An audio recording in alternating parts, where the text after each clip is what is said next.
Yay! Hi! Hey guys, meet my newborn baby. अभी हमारा की गोदी में है, दिखा दो. Oh, hi! Hi baby. किसी कर दो. क्यूट है ना हमारा. बेबी रोएगा तो उसे कैसे चुप कराओगे? मेरा बच्चा बोलो.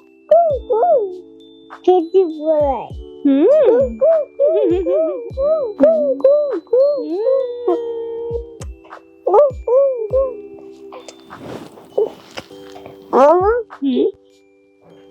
बोलो. मम्मा को बेबी मम्मा को किसी करो. कर दिया. शूट करने देना आप मम्मा को, ठीक है? मैं पिछले आधे घंटे से शूट करने के लिए ट्राई कर रही हूँ, लेकिन दोनों ही बच्चे, कभी वो रोती तो कभी ये रोता. दोनों चुप होते तो फिर माँ शूट करे. प्लीज आप रोना नहीं, ठीक है? मेरी डिलीवरी के बाद ये मेरा फर्स्ट वीडियो है जो मैं शूट कर रही हूँ बी नेचुरल के लिए. इससे पहले बीच में व्लॉगिंग तो बहुत की. तो आज मैं आपके साथ शेयर करने वाली हूँ मेरा सी सेक्शन डिलीवरी का एक्सपीरियंस कैसा रहा. It was complicated but God bless you. God bless you. Radhe Radhe. Hariom. आप लोग के बहुत सारे कमेंट्स आ रहे थे कि मेरा सेकंड सी सेक्शन डिलीवरी का एक्सपीरियंस कैसा रहा. फर्स्ट प्रेगनेंसी से ज्यादा सेकंड प्रेगनेंसी कॉम्प्लिकेटेड हो गई ड्यूरिंग ऑपरेशन, तो वो सारा मैं आपके साथ शेयर करने वाली हूँ. एंड ये प्लान्ड सी सेक्शन क्यों था, ये रीजन भी आज मैं आपके साथ शेयर करूंगी. आप देख रहे हैं बी नेचुरल. मैं हूँ रेखा. मेरी गोदी में है मेरा न्यूबॉर्न बेबी एंड आज मैं आपके साथ शेयर करूंगी मेरी सी सेक्शन डिलीवरी की जर्नी. Let's get started.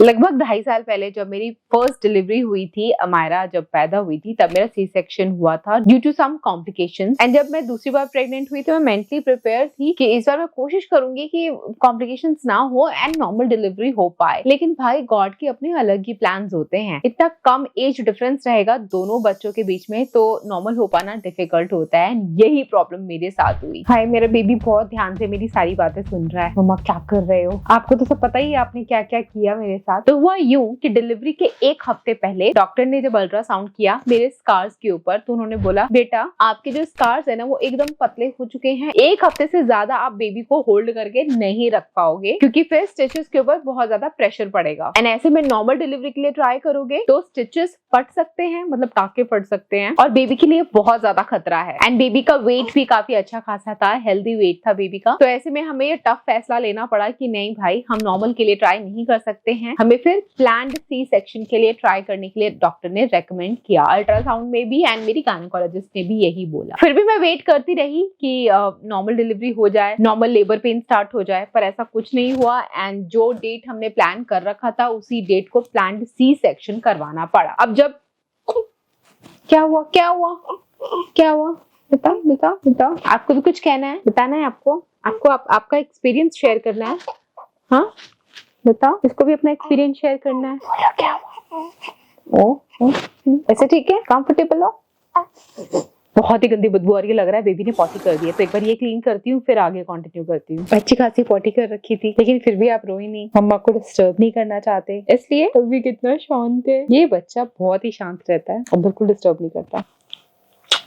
चलो आगे बताएं क्या क्या हुआ मम्मा के साथ. जब एक बार आप प्लान कर लेते हो कि आपको प्लान्ड सी सेक्शन कराना है तो चीजें थोड़ी सी आपको इजी पड़ जाती हैं कि कब कौन सा स्टेप होने वाला है, आपको एक आइडिया मिल जाता है. एंड मेरा पहला डिलीवरी भी सी सेक्शन के थ्रू था तो मुझे तो काफी कुछ आइडिया था. वैसे अगर आप सी सेक्शन अवॉइड करना चाहते हो तो ये ध्यान रखना 2 बच्चों में गैप होना चाहिए. मेरी दोनों प्रेगनेंसी में 5 साल का गैप होता तो हो सकता था मेरी नॉर्मल डिलीवरी हो जाए. पहले सी सेक्शन के बाद दूसरी भी नॉर्मल डिलीवरी हो जाती क्योंकि स्कार्स तब तक हील हो जाते. लेकिन मैं इतना लंबा गैप नहीं ले सकती थी. उसके पीछे भी बहुत बड़ा रीजन था. काफी लोग मुझे ट्रोल कर रहे थे ये बोल करके कॉमेंट्स में, दीदी इतनी जल्दी बेबी क्यों किया? अभी पहला बेबी ही इतना छोटा है तो इतनी जल्दी दूसरा बेबी प्लान क्यों किया? गाइस इसके पीछे रीजन था. मैं इतनी सारी बातें आपके साथ शेयर करती हूँ. एंड वो रीजन ये था due to my biological clock. उम्र देखो भाई, उम्र हो रही है, तो एक सर्टेन उम्र के बाद बेबी प्लान करने में थोड़ी डिफिकल्टी आ जाती है। जितनी अर्ली एज में बेबी प्लान कर लो उतना बेस्ट रहता है। सो इसीलिए मजबूरन मुझे ये फैसला लेना पड़ा। मैं 5 साल बाद बेबी करती, पता नहीं मेरी प्रेगनेंसी पॉजिटिव हो भी पाती या नहीं हो पाती, क्योंकि एग्स की quality and number of eggs घटते जाते हैं ना जैसे जैसे उम्र बढ़ती है। तो और बुढ़ापे में जाकर के मैं बेबी नहीं प्लान कर सकती थी। नाउ जब आप प्लान्ड सी सेक्शन करते हैं तो आपके पास एक अपॉर्चुनिटी होती है कि आप शुभ मुहूर्त दिखा करके डेट डिसाइड कर सकते हो। तो जब हमें पता था कि 1 हफ्ते बाद हमें डिलीवरी करानी ही है, तो हमने भी पंडित जी से पूछ लिया कि बताओ कौन सी डेट को डिलीवरी कराने से शुभ रहेगा, बच्चा मांगलिक ना हो। मैं मांगलिक हूँ एंड बीइंग मांगलिक मुझे पता है मेरी लाइफ में बहुत प्रॉब्लम्स आई यार। बेबी ने फिर लगता है कुछ किया potty, I catch you later. Potty नहीं, फाट मारा था बेबी ने। Let's back to the point. तो मैं नहीं चाहती थी मेरा बेबी मेरी तरह मांगलिक हो, तो हमने शुभ मुहूर्त दिखाया एंड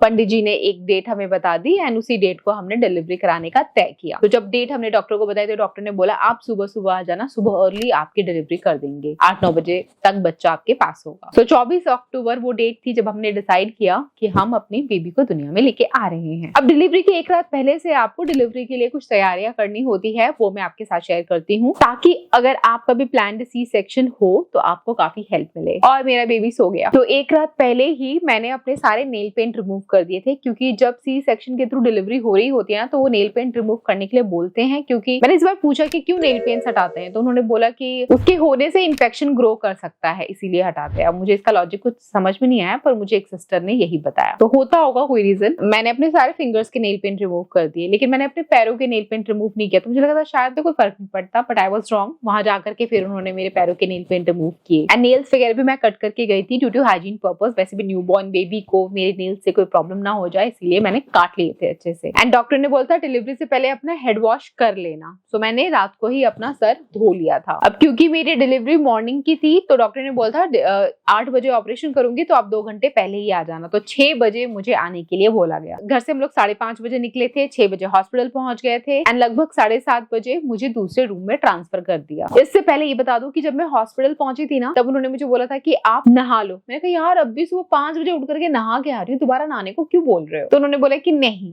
आपको एक सोल्यूशन दिया जाएगा, उसी से आपको नहाना होगा ताकि इन्फेक्शन ना हो कोई। तो उन्होंने जो सोप प्रोवाइड किया था उससे मैंने बात लिया। तो जब भी आपकी सी सेक्शन के थ्रू डिलीवरी होती है आपको फास्टिंग में रहना पड़ता है। तो रात के 12 बजे से ही उन्होंने मुझे बोला था खाना भी नहीं है और कुछ पीना भी नहीं है। तो भूखी प्यासी मैं गई थी, बहुत प्यास लग रही थी। भूख पे तो फिर भी कंट्रोल रह जाता है, पर पानी बहुत मन कर रहा था पीने का। सो नहाने के बाद उन्होंने मेरे को अपना हॉस्पिटल का गाउन दिया पहनने के लिए, जो हॉस्पिटल की ड्रेस होती है। एंड आपको कोई भी इनर गारमेंट उस टाइम नहीं पहनना है, नो ब्रा नो पैंटी नथिंग, सिर्फ वो हॉस्पिटल का गाउन पहनना होता है। मैं इतनी डीपली सारी चीजें एक्सप्लेन कर रही हूँ ताकि अगर आपके साथ भी सेम चीजें होने वाली हैं और अगर आप पहले सुन लो किसी का एक्सपीरियंस, तो मेंटली हम प्रिपेयर हो जाते कि अच्छा अभी हमारे साथ ये होगा वो होगा। तो किसी भी मोड पे आप डरोगे नहीं and you will feel more confident. और जब मैं वेट कर रही थी कि ये मुझे दूसरे रूम में ट्रांसफर करे, तब अचानक से मेरे पेट में दर्द भी स्टार्ट हो गया था। मतलब फिर मैंने पूछा नर्स को क्यों इतना पेन हो रहा है, तो उन्होंने बोला कि आपको कॉन्ट्रैक्शन स्टार्ट हो गया। मैंने कहा लो यार, अभी प्लान सी सेक्शन किया तो अब कॉन्ट्रैक्शन स्टार्ट हो रहा है। पर फिर थोड़ी देर में ठीक हो गया था। ड्रेस चेंज करने के बाद फिर अगेन वहाँ के हेल्थ केयर वाली अलग नर्स होती है, उनके मेरे लेवल्स होते हैं कुछ। तो एक सीनियर नर्स होती है, एक जूनियर नर्स होती है, फिर एक हेल्थ केयर, फिर एक हाइजीन मेंटेन करने वाली होती हैं जो आपके पैड्स वगैरह चेंज करती हैं एंड इंटीमेट हेयर को भी रिमूव करते हैं। तो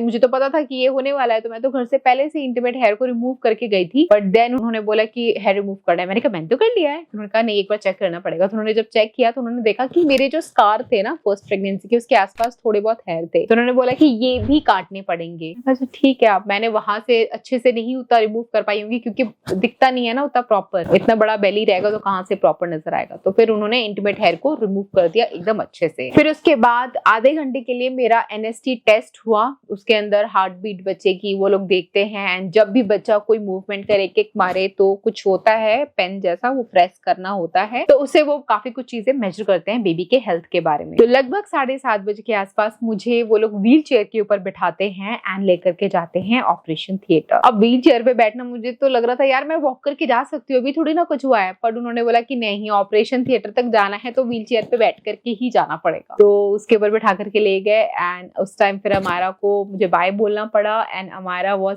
क्राइंग सो मच, बहुत ही ज्यादा वो रोई। उसको लगा कि मम्मी को व्हीलचेयर पे बिठा के ड्रेस चेंज करके कहाँ लेकर के जा रहे हैं, वो डर गई थी बहुत ज्यादा। अब जब मैं ऑपरेशन थिएटर में पहुंचती हूँ सो उन्होंने बोला कि आप लेट जाओ ऑपरेशन के बेड के ऊपर एंड वहाँ पे 7-8 लोग थे जो सर्जन, डॉक्टर, नर्सेज और भी लोग थे, मुझे सबके बारे में नहीं पता बट थे बहुत सारे। इतनी बड़ी बड़ी लाइट्स ऊपर लगी हुई थी और इतनी रोशनी, और छोटा सा ऑपरेशन का बेड होता है उसमें लेटा दिया एंड ऑलरेडी मुझे वहां बहुत ठंड लग रही थी, एसी एकदम चिल्ड था। फिर उन्होंने लेटाने के बाद मुझे मेरी बॉडी के ऊपर ना एक सोल्यूशन लगाने लगे, मुझे नहीं पता था क्या, मतलब कुछ दवाई सी लगाने लगे जिससे इन्फेक्शन वगैरह ना हो। ये ब्रेस्ट के नीचे वाली पूरी बॉडी पे उन्होंने लगा दिया था, मेरे लेग्स पे, पेट पे, आई थिंक पीठ पे भी लगाया होगा, मुझे पीठ का याद नहीं, पर पूरी बॉडी में लगा दिया। और इतनी ठंड लग रही थी ना, लिटरली मैं कांप रही थी,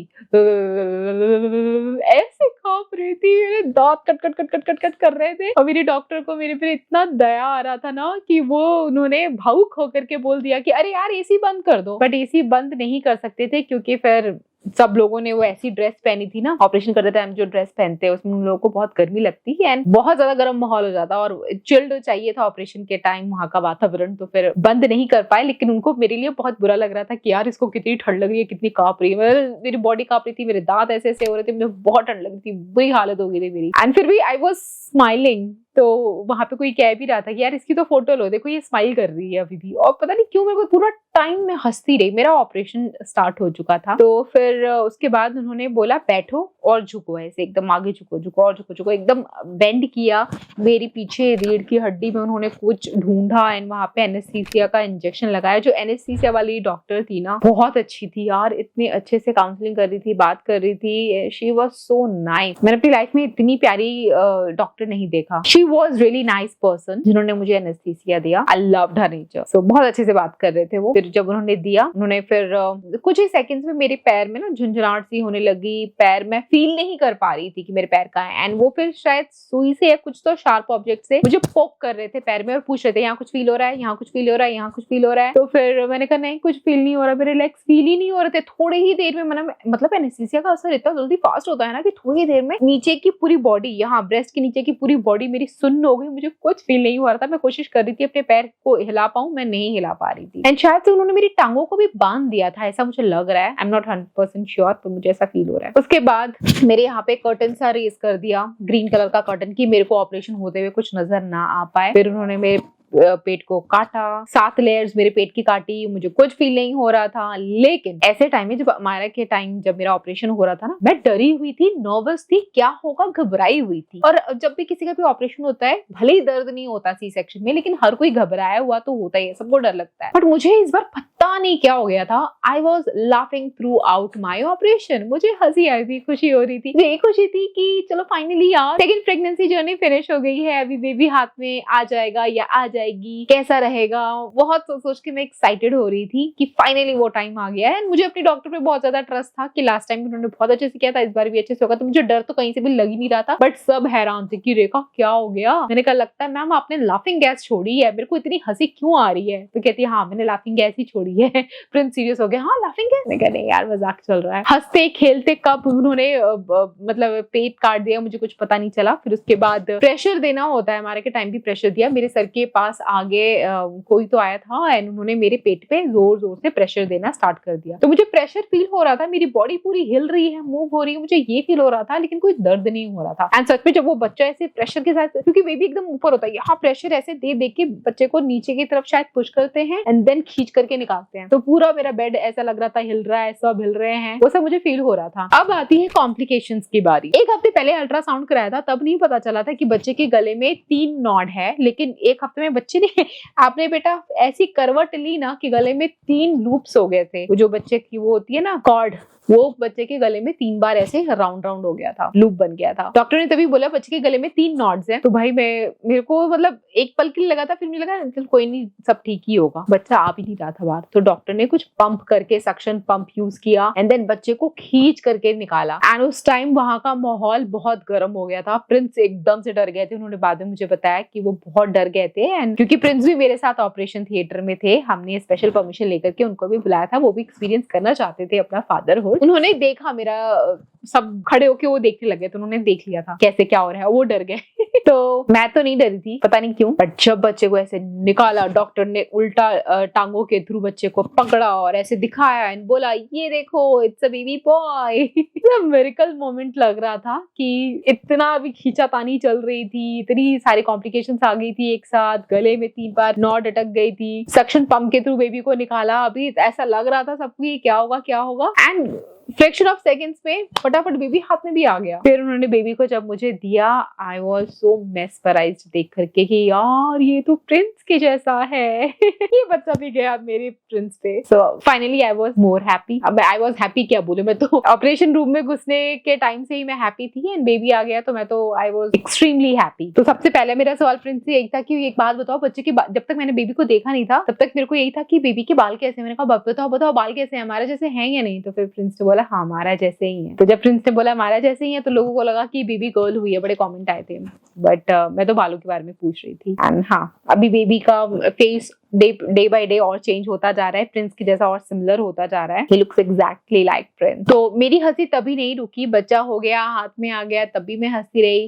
फिर उसके बाद उन्होंने मुझे मतलब स्टिचेस वगैरह लगा दिए और डॉक्टर भी मस्त हंसी खेल में गॉसिप करते हुए उन्होंने मेरे स्टिचेस कर दिए, इतने अच्छे से स्मूथली सब कुछ कर दिया। वैसे उस टाइम मुझे रोना भी आ रहा था एंड हंसी भी आ रही थी, खुशी के आंसू भी आ रहे थे। उसके बाद उन्होंने स्टिचेस कर दिया, ऑपरेशन आई थिंक 40 मिनट्स के अंदर सब कुछ खत्म हो गया था ऑपरेशन। एंड दूसरे बेड पे मेरे को शिफ्ट किया, उसके बाद दूसरे रिकवरी रूम में शिफ्ट किया एंड वहां मुझे काफी देर तक रखा और मैं बहुत इरिटेट हो रही थी क्योंकि मुझे था कि फटाफट से हमारा से जाकर के मिलूं, क्योंकि मुझे और बेबी को अलग से एक रिकवरी रूम में रखा हुआ था और नीचे हमारा रो रही थी और मुझे हमारा से मिलना था, उसका रिएक्शन लेना था बेबी को देख करके। एंड फाइनली मैं गई, अमायरा से मिली, अमायरा ने बेबी को देखा, she was so happy and excited. And अभी भी उसका मिक्स्ड है व्यवहार अपने भाई के लिए, उसे प्यार भी आता है और उसे जेलस भी फील होता है, उसको एज अ बेबी भी ट्रीट करती है but most of the time उसको एज अ टॉय भी ट्रीट करती है, तो थोड़ा सा उसको समझदार होने में टाइम लगेगा। तो ये थी मेरी जर्नी सेकंड प्रेगनेंसी की, प्लान्ड सी सेक्शन।